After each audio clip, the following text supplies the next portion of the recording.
Hello guys, നമുക്കിന്ന് നല്ല രുചിയിലൊരു ശർക്കര പായസം വെച്ചാലോ.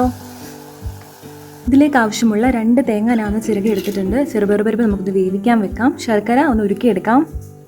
ഇപ്പം നമ്മുടെ ചെറുപയറുപരിപ്പ് നല്ലോണം വെന്ത് കിടപ്പുണ്ട്. ഇതിലേക്ക് നേരത്തെ റെഡിയാക്കി വെച്ച ശർക്കരയുടെ നീര് അരിച്ചൊഴിച്ചു കൊടുക്കാം.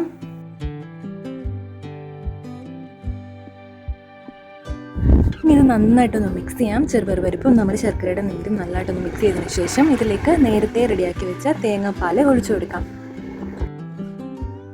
നന്നായി ഇളക്കിയതിന് ശേഷം ഇതിലേക്ക് ഏലക്കയും പഞ്ചസാരയും പൊടിച്ച് ഇട്ട് കൊടുക്കാം. അപ്പോൾ നമ്മുടെ പായസം ഓൾമോസ്റ്റ് റെഡി ആയിട്ടുണ്ട്. ഇനി ഇത് നമുക്കൊന്ന് താളിക്കാം. അതിനായി ആവശ്യമുള്ള നെയ്യും തേങ്ങാക്കൊത്തും കിസ്മിസിനകത്ത് ഇട്ട് നന്നായിട്ടൊന്ന് വഴറ്റിയതിന് ശേഷം നമ്മൾ നേരത്തെ റെഡിയാക്കി വെച്ച മിക്സിലേക്ക് ഒഴിച്ചു കൊടുക്കാം. നമ്മുടെ ടേസ്റ്റി ആയിട്ടുള്ള പായസം റെഡി ആയിട്ടുണ്ട്. ഇഷ്ടപ്പെട്ടാൽ ലൈക്ക് ചെയ്യാനും സബ്സ്ക്രൈബ് ചെയ്യാനും മറക്കരുതേ.